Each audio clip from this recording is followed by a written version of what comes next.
Welcome to Shy Out of Town Sports. We're going to see what's going on today with our Chicago Bears. Now, me personally, you guys tell me your opinion. I kind of like the moves that Ryan Poles is making this offseason. And comparing to previous off seasons, the one thing I've been on Poles' neck a lot, foot to neck as far as his decision making and drafting. A lot of people, I don't care what PFF has Braxton Jones ranked as far as left tackle. The eye test, when I watch him play, the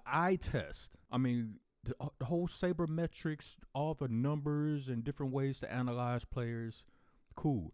That's just the piece of the puzzle, not the whole puzzle, because gut instinct and the eye test has to be put in this same stew of decision making as far as what player you're going to get. They have to go together. Both things can be true at the same time. Some people go solely off the metrics, the numbers. Oh, give me the numbers. Okay, based on the numbers, that's the player I want. Then you have the total opposite. I need to see the guy. I need to talk to the guy. And the feeling that I get and what I see will determine if I want that player, if I want to draft that player, if I want to trade for that player. And that's where people tend to make their mistakes. Too heavy on one side or the other. You need both sides combined to make that sandwich, baby. So let's just see what's going on with the Bears today. 2025 NFL mock draft. Bears trade back into first round for defensive stud. This article is by Bears Wire. Alyssa Barbie. I'm sorry if I mispronounced your name, sweetheart, but I'm bad with names. Let's see. Oh, computer wanna act funny on me? Come on now. There we go. Yeah. Shout out to Barry Sanders. He used to break my heart as a Bears fan. I used to like watching him play other teams, but whenever the Bears played Detroit, man, I was scared as shit. Like, oh man, we gotta deal with Barry Sanders this week. And he did to us what he did to everybody. The 2025, get out of here, YouTube. We see you. Get out of my face. 2025 NFL draft is right around the corner, and the Chicago Bears are gearing up to welcome a new group of rookies to the fold. Chicago is sitting in a favorable position with 7 selections, including 4 in the top 72, to further bolster the roster for new head coach Ben Johnson. In a new mock draft from Pro Football Focus, the Bears select running back Ashton Jeanty. I keep seeing that. I keep seeing this on mock drafts, and I think this is more, I want to say, wishful thinking, because a lot of Bears fans want him. A lot of Bears fans don't want Ashton Jeanty. Not because of him personally. They just don't want a running back at that high in the first round, because there's a lot of running backs in this draft. But even though I can agree there's a lot of talented running backs in this draft, from a purely talent perspective, I think Ashton Jeanty is way above those other picks. But I keep seeing his name pop up. He's not going to be there. I'm pretty sure he's not going to be there. Either the Raiders are going to take him, or I don't know, the Giants might mess around and take him. He's not following at number 10. He's just not. So I'm in the mindset, me personally, doctors know more than me, but that's just my opinion. I thought Brown would be better than he is. And the more I've seen him, I think he's just average at best. He's average. And, DeAndre Swift, he reminds me of a little bigger version of Tariq Cohen. Even if there's a slight hole and the run play is designed to go that specific hole, he always bounces it outside. He doesn't like running in between the tackles. He's not a real little guy. He has like average size for a running back, but he just doesn't like running in the trenches.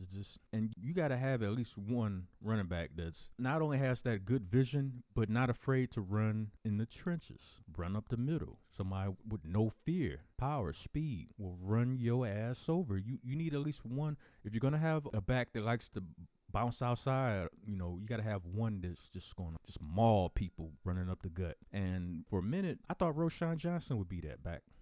I did. Coming out of Texas, I thought that was him, but turns out it's not. And I don't know if it's because of the concussions. Now he's kind of gun shy, and it's just, you can't do nothing about that. Because once it's in your head mentally, because it seems like he's thinking about it while he's running now. Oh, correct me if I'm wrong. What do y'all see when y'all see Roschon run now?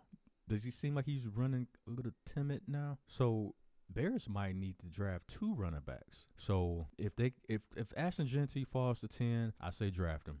Because Ben Johnson has showed you give him quality running backs to build quality running backs and a good offensive line, and you already got the quarterback. That's a pretty good recipe to put up some numbers on people, But I just don't think he's going to be there. And either way it goes, however they do it, I think they do need 2 new running backs. Now, whether one of them gets cut or traded or whatever between Roshan and Swift, so be it.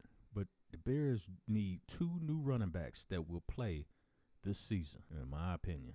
But let's read on. Where was I at? I got a little triggered and sidetracked. But they don't stop there. PFF has Chicago trading back into the first round with the Los Angeles Rams to land a stud defensive tackle in Michigan's Kenneth Grant. So what are we gonna? So this is all mock draft opinions and speculation and stuff. So if Ashton Jeanty doesn't fall to 10, the Bears are gonna trade out of the first round, then trade back into the first round.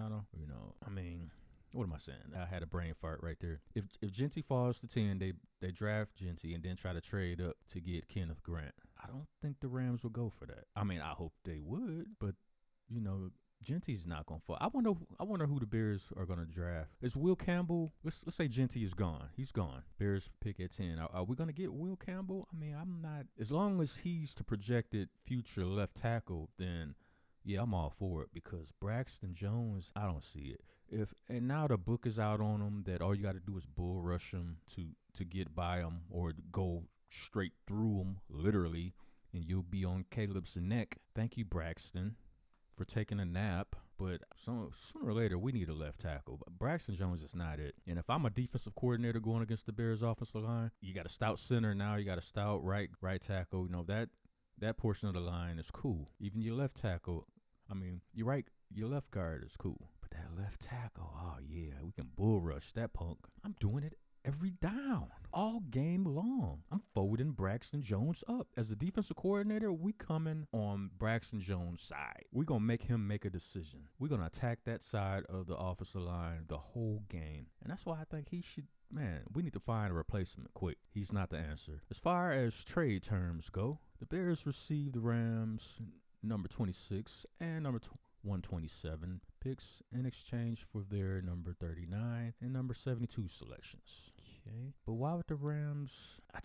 I don't see that as a possibility. First of all, I predict he's not going to be there. I think the Raiders are going to pick him, even though they should be picking a quarterback because, they had, what's that dude name?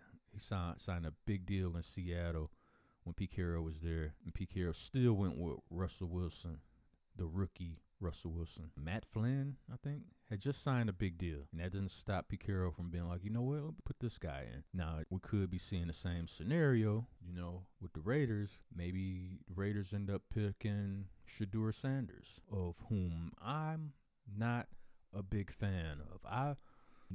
His attitude to me doesn't match his skills.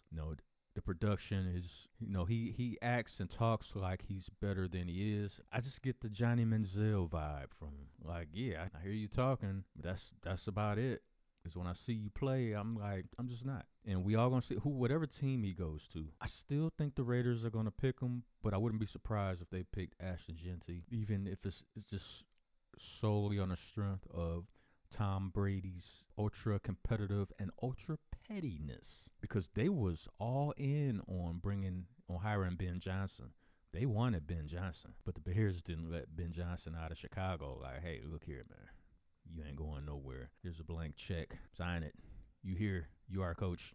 That's my interpretation of what happened. But Brady is that he can be petty. So depending on how much power and sway, the owners letting him get, he could pull a petty move. We'll get Ashton, and that might help them a little bit. But is Geno Smith really the answer at quarterback? And if he gets hurt, then what? You have nothing. No future, nothing. So if you draft him, Pete Carroll might do the same thing. Like, yeah, well, Geno, you're okay, but I got Shedeur Sanders on a rookie contract.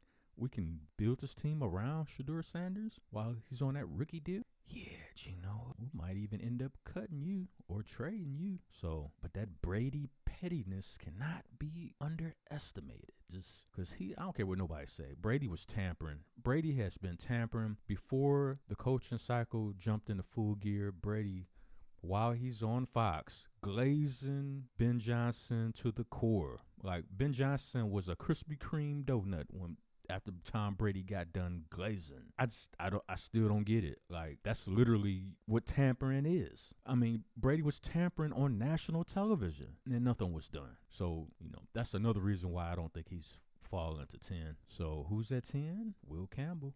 Go for it. Let's see. Where am I? Ashton Jeanty. The Bears enter 2025 with Gervon Dexter Sr. and Grady Jarrett as their starting defensive tackles, both of whom graded in the low 60s and run defense last season. That is not good, because when Billings went out, that run defense just fell off. You want to talk about fell off? Bungee jumping without the cord. That's how bad it was. Using the flexibility that comes with having an extra second-round pick, they move into the first round to pick up Kenneth Grant. His 340-pound frame and surprising athleticism would be a massive help for Chicago on early downs. Yeah, I like that. Why not draft him at 10 if Jeanty, he won't be there. Come on. But you guys let me know what you think about this mock draft proposal right here. All we got is speculation right now. The draft is less than a month away. We're almost there. And I like Ashton Jeanty. I think it would help out Caleb in offense tremendously. That's the type of running back you need. DeAndre Swift just not it. And I think Ben Johnson had a lot to do with Swift being traded out of Detroit. I really believe that. So, that being the case, I can see them trading him again. Like, he's just not Ben Johnson's guy. Receive a lot of playing time this season.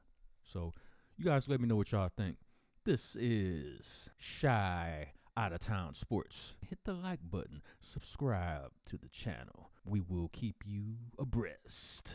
Whatever the word is. We talk Chicago sports, Chicago Bears. We talk sports all across the spectrum. But because of my Chicago Bears love, I'm always going to pay attention to my Bears. Bear down.